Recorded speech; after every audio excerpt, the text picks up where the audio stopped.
Hi! Every year I make plant markers for my garden and for sale for other people's gardens.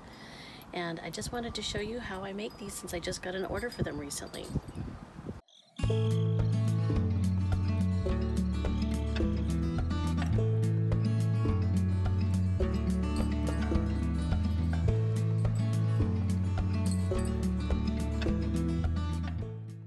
Start out with a slab of clay that is about 1/4 of an inch thick.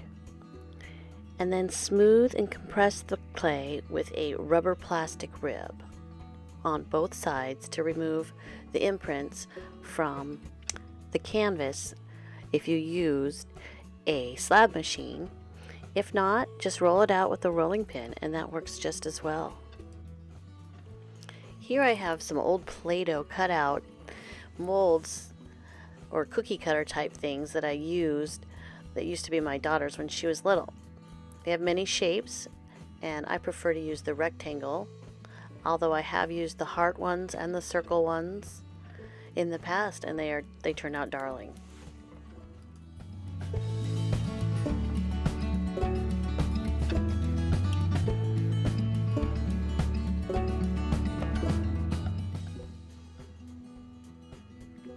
I used almost the complete amount of clay, but I didn't need that many, so I saved that clay for another project.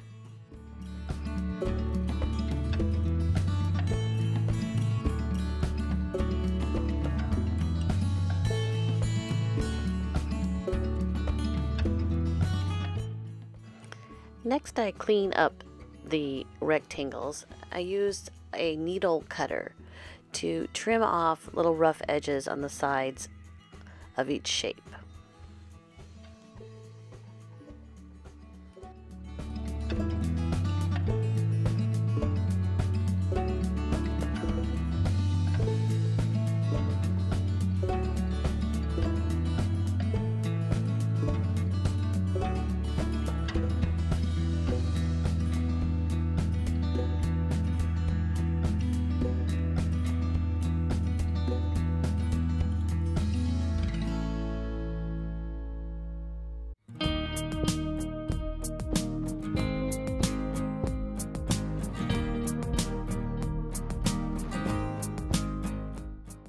After all the sides are smoothed down, I used a hole cutting tool to make a hole for the stake to fit through.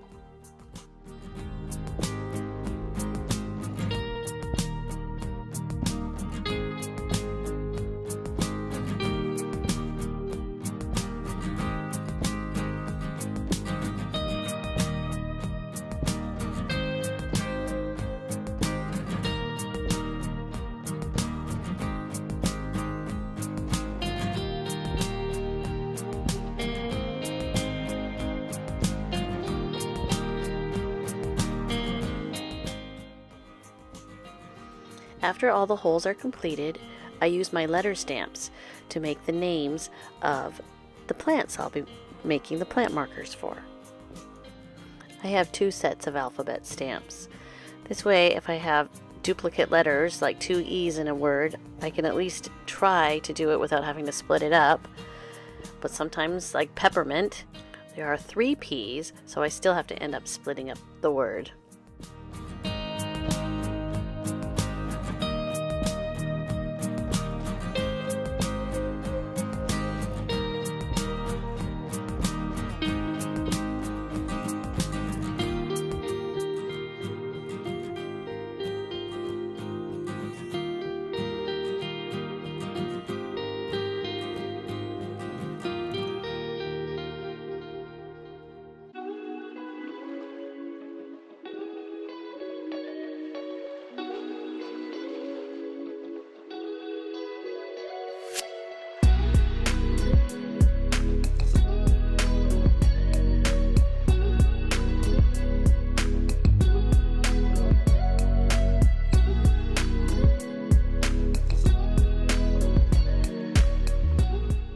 Just firmly press the letters into the clay and wiggle it just a little bit.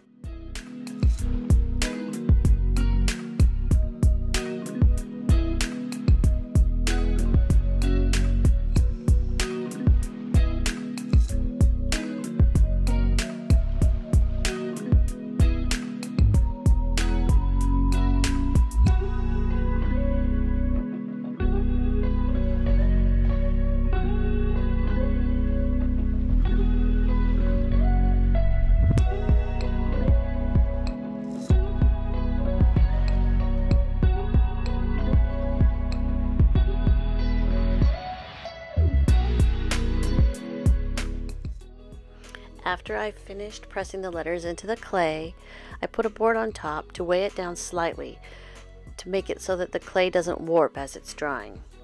This is my kitty Onyx. She climbed into a paper bag. Very entertaining she is. Now getting ready to do the bisque fire. We've put the finished products into the kiln. They're all bone dry.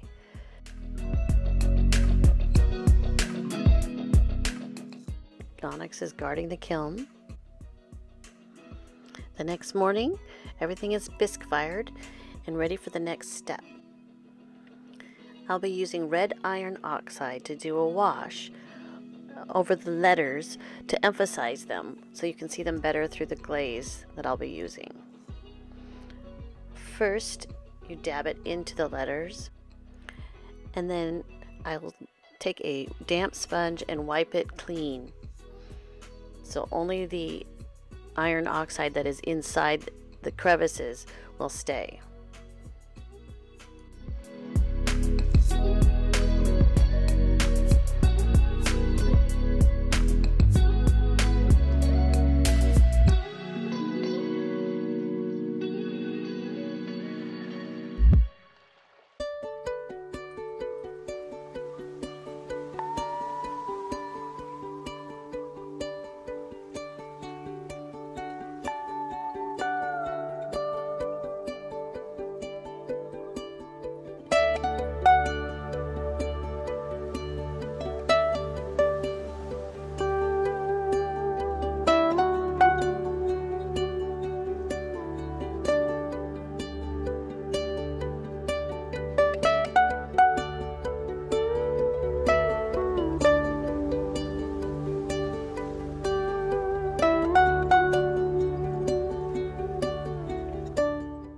Now that all the red iron oxide is wiped away, it's time to glaze.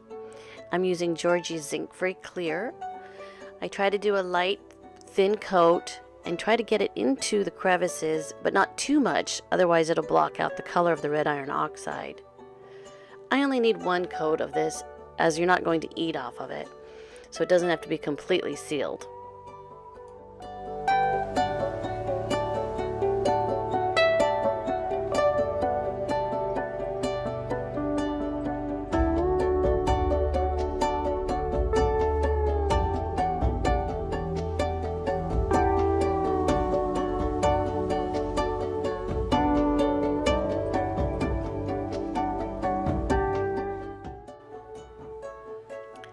Now it's ready for a bisque fire. I fire to cone 6.